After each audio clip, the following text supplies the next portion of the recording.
ने एक मिसाल बना दिया ताकि आपको पता चले कि पहले भी कुछ ऐसे साधक हुए जो भगवान को, प्रभु को, परमात्मा को जीते जी प्राप्त किए। एक मिसाल है, एक उदाहरण है कि आज किसी को आश्चर्य नहीं होगा कि जीते जी दिव्य दृष्टि खुलता है, जीते जी उस मालिक से मिला जाता है। ये कोई आश्चर्य ना करें, इसलिए गीता बना दिया, रामायण बना दिए, भागवत बना दिए, इस 6 शास्त्र 18 पुराण बना दिए, उपनिषद बना दिए।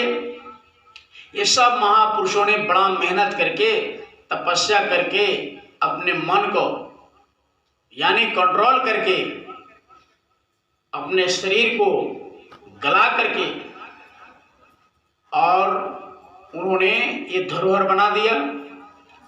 आज अगर इसकी पढ़ाई, उसका अध्ययन, उस पर लोग चलने लग जाए तो आज हर घर में शांति आ जाएगी, आज हर देश में शांति और बरकत आ जाएगा। लेकिन जो महापुरुषों ने गीता रामायण बनाया, बस उसको हम लोगों ने नकार दिया और सुख ढूंढने लगे भोग विलास में, तो वो नहीं मिलेगा। जो आनंद मिलना था वो नहीं मिलेगा। तो ये गुरु महाराज की बहुत बड़ी दया कृपा कि उन्होंने आकर के पूरे भारत के प्रेमियों को जगाया और जगा करके ये नाम रूपी अमृत प्याला दिया, इसको पियो, छक छक कर पियो, और पी करके ऐसे मतवाले बन जाओ कि यह आत्मा, ये जो जीवात्माएं हैं, ये कभी दोजख में, नरक में नहीं जा पावे। इसको जगा करके, और भारत जो अध्यात्म का देश है, इसको विश्व गुरु बनाओ। यहाँ के बच्चे और बच्चियों को अध्यात्म की शिक्षा दो, गीता, भागवत, रामायण। अभी आपके बीच में बच्चे ने कुछ अंश रखा गीता। अरे जितने 84 लाख दुनियों में भ्रमते भ्रमते भ्रमते जो जीवात्मा महापुरुष ने अपनी आत्मा को पहुंचाया उस परमपिता परमेश्वर के पास, उन्होंने कहा कि हो लिया, मैंने इस मालिक से बिछड़ गया था, आज मैं फिर स्वयं मालिक के पास आ चुका, हो गया होली। अब ऐसे रंग में रंग गया कि अब फिर दूसरे रंग चढ़ना नहीं है। तो ये उन्होंने एक नसीहत के रूप में ये त्योहार बना दिया। इसमें क्या कहा? भक्तों का बचाओ, कहा कि तुम परवाह मत करो ये दुनिया वालों का, ये काल का तुम परवाह मत करो। क्यों? क्योंकि जो भगवान का भजन करने लगा, छोटा सा बालक, अब उसका ऐसा प्रादुर्भाव हुआ वचनों का कि हिरण्यकश्यप तिलमिलाने लगा। अब वो अपने ही पुत्र से परेशान रहने लगा, उसका कीर्ति देकर जलने लगा, उसका वैभव देकर घबराने लगा, और इतना घबरा गया कि अपना आपा छोड़ करके अब ये निर्णय ले लिया कि मैं अपने पुत्र को जान से मार दूंगा, नहीं तो पूरे मेरे राज्य में इस सबको अपना भक्त बना लेगा। तो प्रहलाद को पहाड़ से ढाने का इंतजाम किया कि ले जाओ पहाड़ से इसको नीचे फेंक दो। लेकिन पहाड़ से फेंकने के बावजूद नीचे जिस प्रभु का वो दीवाना था, वो प्रभु ने, गुरु महाराज भी कहते, मथुरा में सत्संग करते करते जब भाव में आ जाते थे गुरु महाराज, घंटा 2 घंटा के बाद जब सत्संग रम जाता था, गुरु महाराज भाव में आते थे, तो गुरु महाराज कहते थे, प्रेमियों तुम शंका मत करना, ये जय गुरुदेव जो नाम है ये प्रभु का है। कहीं भी प्रचार प्रसार में जाना, कहीं भी आफत आ जाए, दिक्कत आ जाए, तो ये अभी प्रभु का नाम है, तुम जब इसको लोगे तो मैं मिलूंगा। मैं, ये गुरु महाराज ने कहा कि तुम जय गुरुदेव जैसे नाम बोलोगे तो मैं वहां तुम्हारे मदद के लिए बोलूँ, उपस्थित रहूंगा। भाव में जब आते थे तो ये क्लियर बोलते थे कि मैं तुमको मिलूंगा।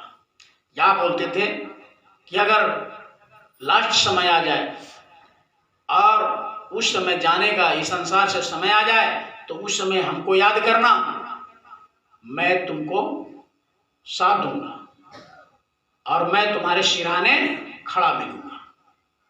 ये गुरु महाराज ने मन से अपने श्रीमुख से फरमाते थे। तो प्रहलाद जब गिरते, कहीं फेंका जाता था समुद्र में, तो गुरु महाराज कहते थे कि जब तुम सच्चे मन से मालिक को याद करोगे, मालिक के दीवाना रहोगे, तो तुम जहां चलोगे, अगर तुम्हारे सामने काल भी आ जाएगा तो मैं काल से भी लड़ करके तुमको बचाऊंगा। चूंकि इतिहास को दोहराता है। भक्त का ये धरती से जो मिसाल है वो खत्म नहीं होगा प्रेमियों। धर्म मिटने के कगार पर जब हो गया तो वो प्रभु के दूत आया और उसको बचाने का काम किया। आप देख लीजिए, त्रेता में, द्वापर में, ये धर्म खत्म करने के फेर में ये रावण पूरे राक्षस को, अपने राक्षस मंडली को फैला दिया था कि कोई यज्ञ न करे, कोई उस प्रभु का उस समय यज्ञ का प्रथा था, तो हवन करते समय, यज्ञ करते समय अशुद्धि के लिए उसमें डाल देते। क्योंकि हमारे देश का, हमारे अध्यात्म, ये भारतवर्ष का एक इतिहास रहा है कि मिट्टी में हवन एक करके उसमें से पशु निकाल देते थे लोग, गाय निकाल देते थे, जो चीज चाहे सो निकाल देते। ऐसे आचार्य थे, ऐसे गुरु थे हमारे देश में, ये प्रमाण मिलता है। उसी हवन से वो वरदानी दौलत निकाल कर लोगों को दे देते थे। ऐसे महापुरुष हुआ करते थे, ऐसे उनके अंदर शुद्धता था वाणी में। अगर वाणी जो निकल गया वो, या ऐसा कहा जाता था कि हमारे देश के आचार्य गुरु ऐसे थे कि मुंह से,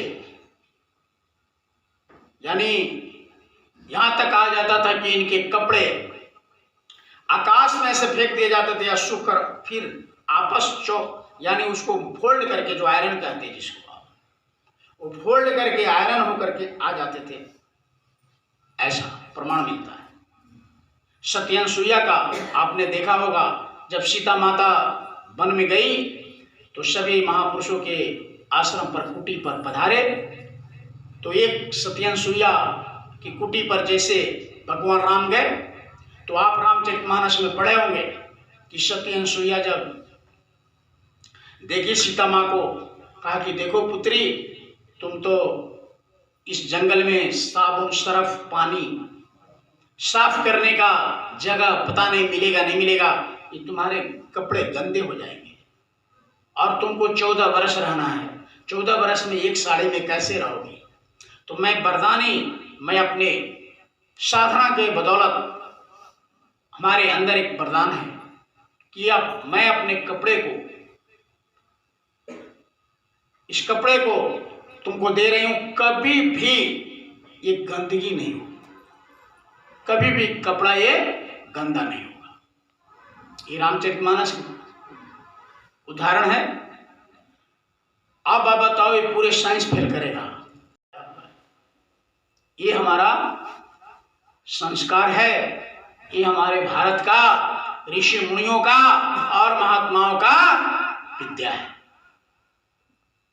आज तक कोई ऐसा साइंस बना कि एक बार कपड़ा को धो दो, 14 वर्ष घूमते रहो मिट्टी में पहन करके, कहीं भी कभी गंदा ना हो, ऐसा कोई यंत्र बनाया? लेकिन हमारे ऋषि महर्षि कहते, सत्यनसुईया ने कहा कि पुत्री ये कपड़े लो, कभी गंदगा हो, ये गंदगी इसमें आ ही नहीं सकता, कभी गंदा नहीं होगा। तो ऐसा विद्या, ऐसे संस्कार हमारे यहां था और सारे विश्व भारत में इसी संस्कार के लिए, इसी विद्या के लिए घुटने टेकते थे। लेकिन आज क्या हो गया? आज इस पर्व को मनाने के लिए जितने महापुरुषों ने पवित्रता, अध्यात्म का उदाहरण ये पर्व त्योहार बनाए, आज उस त्योहार के नाम पर हम लोग अपने को बर्बाद कर रहे हैं। पर्व के नाम पर हम अपने को, यानी जो इतना ऊंचा हमारे भारत का गौरव है, उसको धूमिल कर रहे हैं। हमारी संस्कृति क्या है उसको मिटा रहे हैं। हमारी संस्कृति खाने का, पहनने का, ओढ़ने का जो पवित्र जो वस्त्र था वो सब खत्म कर रहे हैं। अब पर्व में देखो लड़कियों का, लड़कों का पहनावा ओढ़ावा, उसको पता नहीं कि मैं कहाँ जन्म लिया हूँ, किस धरती पर मैं पैदा लिया हूँ, किस देश में मैं पैदा लिया हूँ। हमारा रामायण क्या कहता है, हमारा गीता क्या कहता है, हमारा भागवत क्या कहता है, हमारा संस्कार क्या कहता है, आज किसी को पता नहीं। जब तक ऋषि और महर्षियों का गीता और कुरान हदीस का, बाइबल ग्रंथ का जब तक अनुसरण नहीं होगा, इंसान को आनंद नहीं मिल सकता है। आप खाने पीने में आनंद खोज रहे, मस्ती खोज रहे पर्व मना करके, तो जब तक उस पर्व का मतलब आप नहीं समझेंगे, उस पर्व का उद्देश्य नहीं समझेंगे, तब तक आपको सही आनंद नहीं आएगा। तो प्रहलाद ये भक्त का एक मिसाल खड़ा कर दिया कि काल के सामने भी, यानी खुद स्वयं अपने को अपने बाप के सामने, उस मालिक का, प्रभु का, जो मैं एक भक्त का जो रोल होता है वो भी मैं छोड़ नहीं सकता। तो उन्होंने कहा कि ठीक है, अब हमारे राज में तुम रहते हो, निकल जाओ राज से, तुम्हारा प्रभु देखते हैं कैसे तुमको बचा लेता है। कहा कोई बात नहीं है, ये प्रभु का पूरा वर्ल्ड है, अरे तुम्हारा कोई परिधि है, भगवान का परिधि नहीं है। ये नभ में, ये थल में इतना विस्तार है कि तुम्हारा नजर भी नहीं जा सकता, तुम पहुंच भी नहीं सकते वहां। तो आप अपने राज से निकाल दोगे, लेकिन मेरा प्रभु का, मेरा भगवान का इतना बड़ा राज है कि आपको पता भी नहीं है। कोई बात नहीं है, तुम्हारे राज से मैं निकल गया। कहा कि कहीं पता लगे, जब हार गया मार के सब कुछ करने की, कोई इसका योजना काम नहीं किया, तब प्रहलाद को कहा कि स्वयं हाथों से जला दो इसको। प्रहलाद ने भी किसी चीज को अस्वीकार नहीं किया, कहा कि जो तुम चाहते हो सब मेरा प्रसाद है। और गुरु महाराज ने भी कहा कि भक्त को कैसा रहना चाहिए, भक्त को ऐसा रहना चाहिए कि जब जैसा समय आ जाए आप उस सब को स्वीकार करो, वो प्रसाद समझ करके स्वीकार करो। जो मुसीबत आ जाए भक्ति में, आप उसको अंगीकार करो, उससे घबराओ नहीं, उसके साथ सामना करो। यानी एक भक्त के नाते, तो भक्त का क्या है, भक्त को कोई अपना, यानी जैसे एक नौकर होता है, नौकर का कोई अपना मान सम्मान नहीं होता, उसी तरह भक्त होता है, भगवान के दास होता है। दास का कोई इच्छा नहीं होता कि मैं ऐसा पढ़ूं, ऐसे चलूं, ऐसा रहूं। वो नौकर का, दास का फर्ज नहीं है। नौकर का, दास का फर्ज है कि मेरे मालिक जो दे दे वही खा ले, जो पहना दे वही पहन ले, जहां रख दे वही रह जाए। ये नौकर और दास का फॉर्मूला है। तो गुरु महाराज भी कहते थे कि सच्चे हिरण्यकश्यप के लोगों ने हार गए, तो कहा कि सरकार इसको जला दीजिए, आंख के सामने जला दीजिए, दूसरा इसका कोई उपाय नहीं है। समुद्र में डालते हैं, सत्संग करते मिलता है, पहाड़ से ढाते हैं, सुमरन करते मिलता है। कोई पानी, आग, जानवर को भी छुड़वाया, मुक्ति दिवस। जब उनके हिरण्यकश्यप के लोगों ने इनकार कर दिया कि ना हवा इसको कुछ कर पाता है, ना आग इसको कुछ कर पाता है, सब कुछ करके हार गए, आप इसको अब जो कुछ करिए। तब उन्होंने कहा कि ठीक है, अपनी बहन को होलिका को बुलाए और कहा कि देखो बहन, ये अब जी ने हराम कर दिया है, अब इसको मार देने में हर उपाय कर लिया, लेकिन अब तुम क्या करो, तुमको तो वरदान है, तुम तो जलने का ये है कि वरदान है, तुम जल नहीं सकती, अब तुम साथ में इसको सुलाओ और कोई कार्यक्रम रखते हैं और तुम दोनों का यहाँ व्यवस्था करते हैं घास फूस का, झोपड़ी का, जो तुरंत जल जाए, ऐसे सूखा सूखा यानी घास फूस का बनाते हैं ताकि सेकेंड नहीं लगे जल जाए, उसमें तुम रहना और वो रहेगा तो दोनों, तुमको तो वरदान है, आग तुमको तुम्हारे पास जा नहीं सकता और वो जल जाएगा। तो उसका कौन नहीं आदेश का पालन करने का, हिरण्यकश्यप का, वो अपने राज्य में खुद भगवान घोषित कर दिया था। तो होलिका कही ठीक है। तो कभी भी एक चीज जान लो, ये क्या कहता है, ये प्रसंग हमको क्या इशारा करता है, महात्मा ने इसको बताया तो इसका क्या संकेत है, किसी भी गलत अभक्त, जैसे मैंने बताया था अबीर, प्रहलाद को भी उसी तरीके से पूरे अपने अनुयायी को कहा कि अबीर है, वीर वो है जो भक्ति करते हैं, उस जमाने की लैंग्वेज में उस सभी वीर का फर्ज है कि जितने अबीर है उस सबको लगाओ, कथी में लगाओ, सत्संग में लगाओ।